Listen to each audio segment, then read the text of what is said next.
جی بہت عرصہ ہم یعنی کہ فاقوں میں گزارا، اور کھانے کو نہیں ہوتا تھا، پیسے نہیں ہوتے تھے، بچوں کی فیس دے رہے، بچوں کو اسکول سے نکال دیا گیا میری بچیوں کو، تو انہوں نے مجھے 3 سال تک ذلیل و رسوا کیا۔ دنیا میں تو یہ سنا گیا کہ آپ بڑے بدتمیز ہیں، آپ نے لڑائی جھگڑے کیے اور اکیڈمی کا جو سارا سٹاف ہے اس کے ساتھ آپ نے بدتمیزیاں کی، مماری کی، گالم گلوچ ہوئے، تو آپ کے خلاف بڑی شکایات گئیں، اس وجہ سے آپ ریموو ہوئے۔ تو جو شخص ان کے ساتھ نہیں چلتا یا ان کے مکروہ عزائم میں ان کا ساتھ نہیں دیتا تو وہ اس کو ایک نشان عبرت بنا دیتے ہیں۔ لیکن ایک لائق شخص کیوں نہیں سرکار کے کام آ سکتا، اور اگر کام آتا ہے تو پھر وہ کون سے مکروہ عناصر ہیں جو اس سے اس کے بچوں کا رزق چھین؟ جو پہلے سے موجود مافیا ہے، یعنی کہ پہلے سے جو ملازمین موجود تھے، انہوں نے وہاں پہ انتظامیہ کے ساتھ مل کر ایک گروپ بنایا ہوا ہے، اور وہ نئے آنے والوں کے شروع سے ہی خلاف تھے۔ جس نئے آنے والوں سفر کو دیکھتے ہوئے آپ مجھے بتائیں کہ آخر میں نے کون سا ایسا غلط کام کیا۔ یہ جو صاحب آئے جنہوں نے مجھے برطرف کرنے میں کردار ادا کیا، وہ ان کا نام تھا عبدالحمید پامیدہ۔ بغیر کوئی بات سنے، بغیر کچھ کہے، ایک دن مجھے غیر قانونی طور پر مجھے وہ لیٹر دے دیا کہ you are removed from the service, جبکہ وہ آتھرائزڈ ہی نہیں تھے۔ جبکہ اکادمی ادبیات کا عالم یہ ہے کہ انہوں نے آج تک اس میں سے کسی کتاب کی تقریب رونمائی نہ کروائی۔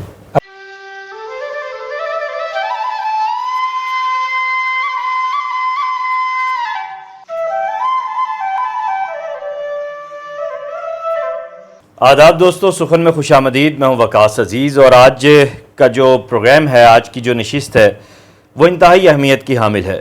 میں آپ کی ملاقات ایک ایسے تخلیق کار سے کروانے جا رہا ہوں جو صرف تخلیق کار ہی نہیں ہیں بلکہ ادب اور سماجیات پر ان کی بہت گہری نگاہ ہے۔ آپ کا تعلق ملتان سے ہے، اور اب تک آپ کی ایک شعری تصنیف حیات نو کے نام سے چھپ کر جو ہے وہ قبول عام حاصل کر چکی ہے۔ اس کے علاوہ آپ کا جو ٹرانسلیشنز کا کام ہے، اس میں عصری امریکی شاعری، یہ اکادمی ادبیات سے یہ چھپا ہے، یہ انتخاب ہے عصری امریکی شاعری کا۔ جہاں یہ آپ کے علمی ادبی حوالے ہیں، وہاں جو ٹرانسلیشنز کا، ترجمے کا آپ کا کام ہے اردو سے انگریزی اور انگریزی سے اردو، وہ بھی انتہائی اہمیت کا حامل ہے۔ آج کا جو پروگرام ہے اس کا مدعا یہ ہے کہ خرم خرام صدیقی صاحب ہمارے ساتھ اس وقت تشریف رکھتے ہیں۔ آپ کو آج کی نشست میں خرم بھائی میں خوش آمدید کہتا ہوں۔ بہت شکریہ، تھینک یو سو مچ۔ آپ کا جو بڑا ایک اور حوالہ ہے وہ اکادمی ادبیات بھی ہے، جو اچھا بھی ہے اور بیک وقت آپ کے لیے یہ موضوع تکلیف دہ بھی ہے۔ لیکن ہم پروگرام کے آغاز میں ہی وزیر اعظم پاکستان اور صدر پاکستان سے اس اپیل کے ساتھ یہ پروگرام شروع کریں گے کہ ایک ایسا شخص جس نے پاکستان کی، پاکستانی ادب کی عالمی سطح پہ نمائندگی کی ہو، اور پاکستان کے چند ان نوجوان ذہنوں میں سے آپ ہوں جنہوں نے بہت کم عمری میں، اوائل عمری میں ہی پوری دنیا میں اپنے فن کا لوہا منوایا ہو، ان کو جب اکادمی ادبیات میں جاب ملتی ہے، نیچر آف جاب کیا تھی، یہ ساری چیزیں اگر میں بتاؤں گا تو مزہ نہیں رہے گا، اور کیوں آپ کو وہاں سے نکالا گیا یہ بھی یہ ساری کہانی ہم سنیں گے خرم خرام صدیقی صاحب سے۔ لیکن ایک لائق شخص کیوں نہیں سرکار کے کام آ سکتا، اور اگر کام آتا ہے تو پھر وہ کون سے مکروہ عناصر ہیں جو اس سے اس کے بچوں کا رزق چھین لیتے ہیں؟ وہ در بدر خاکستر ہونے پہ مجبور ہو جاتا ہے، بھوکیں کاٹتا ہے، فاقے کاٹتا ہے، بچوں سے دوریاں کاٹتا ہے، اپنے گھر والوں کی خوشیوں پہ کمپرومائز کرتا ہے، اور خدا کی اسی نیلی چھتری کے نیچے اسی سے فریاد گزار رہتا ہے، لیکن اس کا نائب اس کے لیے مشکلات پیدا کر دیتا ہے۔ جذباتی بھی تھوڑا سا ہو رہا ہوں کیونکہ بات اپنی بھی کچھ ایسی ہے۔ خرم بھائی، اکادمی ادبیات سے اپنے سفر کا آغاز، وہ حوالہ ذرا تھوڑا سا بتائیے تاکہ دیکھنے والوں تک پہنچ سکے۔ آپ کا بہت شکریہ، آپ نے بہت اچھا تعارف کروایا۔ جیسا کہ آپ نے خود کہا کہ یہاں ہمارے ہاں ایک روش چل نکلی ہے کہ کوئی بھی جو لائق آدمی ہوتا ہے یا اپنے فیلڈ میں نمایاں کام کرنے والا ہوتا ہے تو کچھ اس کے عناصر جو ہیں، منفی عناصر، اس کے پیچھے پڑ جاتے ہیں۔ جہاں تک اکادمی ادبیات کا تعلق ہے، اس سے قبل میں شعبہ تدریس سے متعلق تھا، اور ایم اے انگلش میری کوالیفیکیشن ہے، اس میں انگریزی کالج میں پڑھا رہا تھا۔ تو پھر اخبار میں ایک روز اکادمی ادبیات میں انگلش ایڈیٹر کی جاب نکلی، تو وہ میں نے بالکل ایک عام پاکستانی کی حیثیت سے، نہ اس میں کوئی سفارش کی، بالکل میں نے کیا، اس پہ ریٹن ٹیسٹ دیا، اس میں نے ٹاپ کیا، اور انٹرویو بھی میرا بہت اچھا ہوا۔ تو میرٹ پر میں نے 17 گریڈ میں، جب میری عمر تقریباً 26 برس کی تھی، تو مجھے یہ جاب حاصل ہوئی. اچھا. اور میں نے 7 سال تک بڑی جافشانی سے بڑی محنت سے کام کیا. عہدہ کیا تھا آپ کا؟ میرا عہدہ جو تھا وہ ایڈیٹر انگلش یا مدیر انگریزی آپ. اچھا مدیر انگریزی. اس میں پہلا اکادمی ادبیات میں انگریزی کا پہلا آدمی. اچھا. تو اس کا مدیر انگریزی اول یعنی پہلے آپ تھے؟ ہاں فاؤنڈر ایڈیٹر انگلش. اس میں یہ تھا کہ بھائی ہر 6 مہینے بعد ایک مجلہ ہے اکادمی ادبیات پاکستان کا، پاکستانی لٹریچر انگریزی میں. اس میں پاکستان کی تمام زبانوں میں جو شائع ہونے والا ادب ہے اس کو انگریزی میں منتقل کرا کے اس میں ہم شائع کرتے ہیں. تو وہ میں نے بڑی کامیابی سے اس کے 7-8 سال میں رہا. تو 6 مہینے بعد بہت سی ہرڈلز کے باوجود مشکلات اس میں میرا رسالہ چھپنے نہیں دیتے تھے. پھر بھی میں نے اس کے 10-12 مجلے میں نے اس کے نکالے اور وہ سب پوری پریس میں اس کی. مزے کی بات یہ ہے کہ باہر کے پریس میں بھی اندرون ملک جتنے بھی اخبارات ہیں انگریزی کے، ڈان ہے، نیوز انٹرنیشنل ہے، نیشن ہے، سب میں اس کے ریویو چھپے، سب نے تعریف کی. جبکہ اکادمی ادبیات کا عالم یہ ہے کہ انہوں نے آج تک اس میں سے کسی کتاب کی تقریباً رونمائی نہ کروائی، اپنی ہی اس کی وجہ کیا؟ اور اس کو پس پش ڈالتے رہے. وہاں وہ موجود وہاں پہ اکادمی میں جو پہلے سے موجود مافیا ہے، یعنی کہ پہلے سے جو ملازمین موجود تھے، انہوں نے وہاں پہ انتظامیہ کے ساتھ مل کر ایک گروپ بنایا ہوا ہے. اور وہ نئے آنے والوں کے شروع سے ہی خلاف تھے. جس نئے آنے والوں میں علی یاسر شامل ہے تھا، وہ بیچارے وفات پا گئے. اور میں انگریزی کا تھا، وہ پروگرام میں تھے. تو 2-3 ہم نئے آئے تھے، تو ان کو وہ سٹیبل ہی نہیں ہونے دیتے تھے. صحیح. مختلف طریقوں سے وہ ہمیں تنگ کرتے تھے. مطلب پے دینے میں مشکلات ہوتی تھی، پھر ہائرنگ دینے میں مشکلات ہوتی تھی. اور اس کی واحد وجہ کرپشن تھی جو اکادمی کی انتظامیہ روا رکھتی ہے. تو جب میں نے اس کا کوئی ثبوت ہے آپ کے پاس؟ جی اس کے اخبارات میں چھپ چکے ہیں، اخبار میں آ چکا ہے. ظفر اقبال صاحب نے اس پہ پورا ایک کالم لکھا ہے اکادمی کی کرپشن کے اوپر. ظفر اقبال صاحب معروف شاعر ہیں. ہاں بالکل. دال دلیا. جی ہاں، دال دلیا میں انہوں نے لکھا ہے. اور اس میں فیض احمد فیض آڈیٹوریم میں ہونے والی کرپشن کا ذکر کیا ہے. تو وہ اس پہ موجود ہے. لیکن میں آتا ہوں اپنی ہی بات پر. تو جو شخص ان کے ساتھ نہیں چلتا یا ان کے مکروہ عزائم میں ان کا ساتھ نہیں دیتا، تو وہ اس کو ایک نشان عبرت بنا دیتے ہیں. جیسے کہ میرے ساتھ میرا بتائیے کہ میں نے اپنا جو کام تھا انگلش کی جتنے بھی مطبوعات ہیں، اس کے علاوہ ایک کتاب تھی بے نظیر کی، ہم نے وفات ہوئی جب شاعر. ہاں جی، اس پہ جو نظمیں تھی فخر زمان اس وقت تھے. جی ہم نے انگریزی میں وہ ان کی ساری انٹرویوز اور ان کی تحریریں، ان کی کچھ شاعری بھی وہ جمع کر کے وہ بھی کتاب ہے کمپائلیشن کی. میری 15 کے قریب اکادمی ادبیات نے خود کتابیں شائع کی ہیں. صحیح. یعنی میں نے سارا کام کیا. اس میں سارک کنٹریز کا لٹریچر کا کیا. اچھا. پاکستانی وومن رائٹرز پہ ایک علیحدہ پاکستانی لٹریچر کا مجلہ شائع ہوا. صحیح. جو پاکستانی انگلش میں لکھتے ہیں بیرون ممالک اندرون ممالک. تو یعنی کہ میں نے 7 سال کے وقت میں بہت زیادہ کام کیا. اور جیسے کہ بھی آپ نے دکھایا عصری امریکی شاعری، ہم نے پہلی دفعہ پاکستان کی تاریخ میں ریاست ہے متحدہ امریکہ کے ساتھ، ان کی وہاں پہ جو ادبی ادارہ ہے national endowment for the arts, اس کے ساتھ ہم نے ادبی معاہدہ کیا. اس کے تحت انہوں نے ہمارے شاعروں کا انگریزی ترجمہ چھاپا اور ادھر ہم نے ان کی یہ کتاب عصری امریکی شاعری چھاپی. صحیح صحیح. تو اس تمام وہ سفر کو دیکھتے ہوئے آپ مجھے بتائیں کہ آخر میں نے کون سا ایسا غلط کام کیا. جو میری موجودگی میں جب میں آیا تھا اس وقت چیئرمین تھے افتخار عارف صاحب، ان سے میرے بہت اچھے تعلقات تھے. آپ ابھی بھی میرے بارے میں ان سے جا کے رائے لے سکتے ہیں. ان کے بعد آئے فخر زمان صاحب، ان کے ساتھ بھی کوئی پرابلم نہیں تھا. تو یہ جو صاحب آئے جنہوں نے مجھے برطرف کرنے میں کردار ادا کیا، وہ ان کا نام تھا عبدالحمید پامیدہ. جی عبدالحمید. وہ نہ ہی رائٹر تھے نہ ہی ادیب تھے. مطلب انہیں اکادمی ادبیات کا چیئرمین محض ان کی سفارش یا تعلقات. اکادمی کے برے دنوں میں سے وہ انتہائی برے دن تھے. خوشنود علی خان کے بھائی تھے. جی ہاں، وہ انہوں نے مجھ سے بغیر کوئی بات سنے بغیر کچھ کہے ایک دن مجھے غیر قانونی طور پر مجھے وہ لیٹر دے دیا کہ you are removed from the service, جبکہ وہ آتھرائزڈ ہی نہیں تھے. اس کے لیے ہوتا ہے کہ آپ پہلے انکوائری بٹھائیں، شوکاز نوٹس دیں. نہ مجھے کوئی شوکاز نوٹس دیا، نہ کوئی انکوائری کی گئی. اس کے بعد مجھے بس ایک دن آپ دفتر گئے تو پروانہ رخصتی تھما دیا گیا. تھما دیا. کیوں؟ وجہ کیا؟ اس پر ریزن کیا لکھی؟ میں بولتا رہا پوچھتا رہا، نہیں جی نہیں، بس کوئی ریزن نہیں ہے. مطلب یہ تو بالکل انتہائی کوئی طریقہ ہوتا ہے، قواعد ہوتے ہیں ہر شے کے.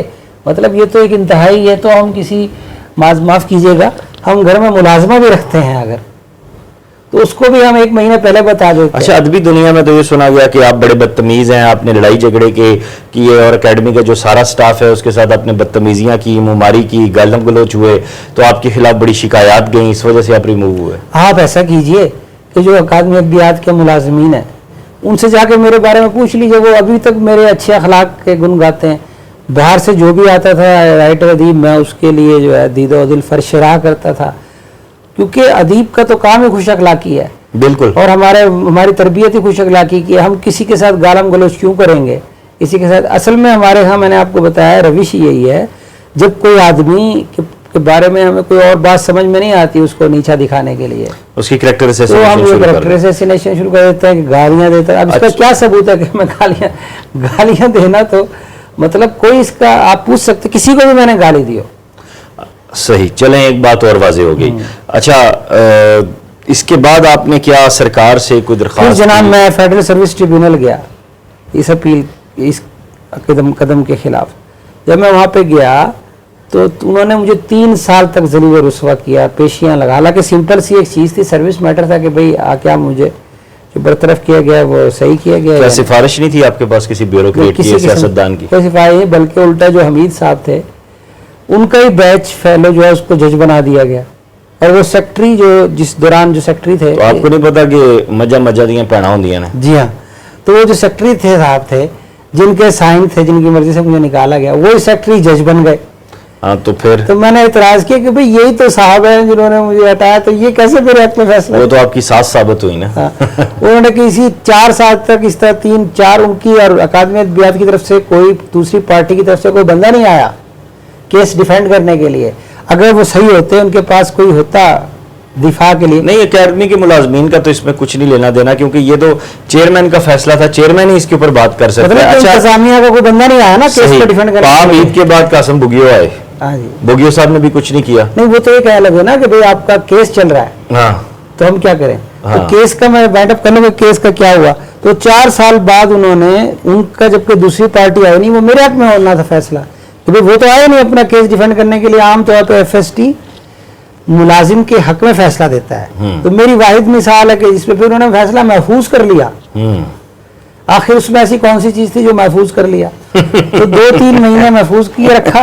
وہ اصل میں اس وجہ سے پاناما کیس تھا. ہاں، وہ اس لیے محفوظ کیے رکھا کہ وہ ٹائم بارڈ ہو جائے اور میں آگے اگلے فورم پہ سپریم کورٹ میں نہ جا سکوں. اچھا، تو اب آپ نہیں جا وہ سکتے؟ دی نہیں انہوں نے، پھر وہ 2 مہینے بعد دیا. پھر میں نے سپریم کورٹ میں وہ اپیل فائل کی کہ بھئی یہ دیکھیں میں ان کے پاس گیا تھا، انہوں نے تو انہوں نے کہا جی یہ آپ 2 مہینے کے اندر آنا ہوتا ہے، یہ ٹائم باہر ہو گیا ہے. تو وہ میں نے وہ ثاقب نثار صاحب کے پاس وہ اس کی وجوہات بھی لکھ کے، وہ ہوتی ہے نا کنڈونیشن آف ڈیلے، وہ لکھ کے دی ثاقب نثار صاحب. انہوں نے سننے سے انکار کر دیا یک طرفہ. تو اب انہوں نے کہا نہیں جی یہ ٹائم گزر گیا. آپ ڈیم فنڈ میں پیسے دے دیتے، آپ کو سن لیتے. تو وہ انہوں نے 10,000 روپے مجھے کہا کہ آپ جرمانہ بھی دے دیں، لیٹ فیس، وہ بھی دے دی. اچھا. اور کام مجھ سے وعدہ بھی کیا کہ میں آپ کو ریلیف دوں گا، آپ کے ساتھ زیادتی ہوئی ہے. پھر اس کے باوجود وہ پھر گئے، انہوں نے کہا جی نہیں آپ لیٹ ہو گئے. تو آپ دوبارہ اپیل کیجیے، آپ ریاست پاکستان کے شہری ہیں اور دوبارہ کوشش کیجیے. وہ سپریم کورٹ تک تو چلے گئے. اب مطلب اب تو یہی. اچھا، سارے عرصے میں تھوڑا سا بتائیے یہ بھی کہ یہ وقت کیسے گزرا جب جاب نہیں کیا؟ سر بالکل آپ دیکھیں، اب ایک تو یہ کہ وہ جاب ختم ہو گئی. وہ ایک 1788 کی ہمارے ہاں ایک اچھی مڈل کلاس جاب ہوتی ہے، اس میں آپ کو اس کے بعد ایک دم وہ ختم ہو گئی. پھر اس کی وجہ سے ایک یہ ہو جاتا ہے کہ جب آپ کو کہیں سے نکالا جاتا ہے تو دوسرا بندہ آپ کو جاب دیتے ہوئے ہچکچاتا ہے. جب کہیں آپ جاتے ہیں تو آپ سے پوچھتا ہے، آپ کی بیڈ پروفائل، آپ بیڈ کاپ بن جاتے ہیں. تو وہ پھر بڑا مجھے ایسی مشکلات آئیں، میں آپ کو کیا بتاؤں. یعنی کہ ہم نے میری فیملی ساتھ ہے، میری بیگم ہے، 2 بچیاں ہیں، ان کی تعلیمی اخراجات، ٹھیک ہے، گھر کا کرایہ اور اخراجات. تو بس میں نے بہت کچھ دوست میری مدد کرتے تھے اور نوکری کہیں ملتی نہیں تھی مجھے. آپ یقین کیجئے کہ میں بتا نہیں سکتا کہ 10 سال میں نے کتنی قسم پرسی. جی بہت عرصہ ہم یعنی کہ فاقوں میں گزارا، اور کھانے کو نہیں ہوتا تھا، پیسے نہیں ہوتے تھے، بچوں کی فیس دینے، بچوں کو اسکول سے نکال دیا گیا میری بچیوں کو. تو میری بیگم بھی پھر کافی عرصے تک برداشت کیا، 4-5 سال. ہمت ہے ان کی. پھر وہ اپنے واپس گھر چلی گئیں. 3 سال تک ظاہر ہے وہ بھی بڑی مشکل میں وہاں گزارا کرتی رہیں. پھر وہ واپس آ گئیں. تو کہیں بھی یعنی کہ مجھے کوئی نوکری نہیں ملی. اب جا کے کہیں ایک مدرسہ ہے اس میں مجھے ایک انہوں نے مجھ پر رحم کھاتے ہوئے کہ بھئی ایک قابل آدمی ہے تو چلو یہاں پہ دینی مدرسہ ہے تو وہاں میں پڑھاتا ہوں. آپ مجھے یہ بتائیے کہ ایک شخص جس نے انگریزی میں 10-15 کتابیں ہوں جس نے ملک کے ادارے کے لیے کام کیا ہو, تو کیا اس کو یہ بھی نہیں ہے کہ بھئی کوئی اس کو ایک باعزت روزگار مل سکے؟ مطلب آپ نے اس کو نشانہ بنایا, پھر نشانہ بنانے کے بعد کہیں اور بھی کہیں اس کو اکوموڈیٹ نہیں ہو سکتا بندہ. یہ تو ایک قسم کا ایک وکٹیمائزیشن ہے. It is pure simple victimisation. Doctor Yousuf خوشکائے آپ ان سے ملے؟ ان سے ملے, وہ کہنے لگے کہ بھئی آپ کا تو کورٹ میں ہے, یہ ہے وہ ہے, تو مطلب کچھ بھی نہیں ہو سکتا. تو اس میں میں یہی آپ کے پروگرام کے توسط سے اپیل کروں گا, میں چیف جسٹس سے بھی اور وزیر اعظم صاحب سے بھی. وزیر اعظم صاحب نے کسی پولیس والوں کا بھی اور بھی بہت سے لوگوں کو بحال کیا ہے. تو میں تو ایک یعنی کہ بہت انوسینٹ آدمی ہوں اور پڑھنے لکھنے کا میرا کام ہے.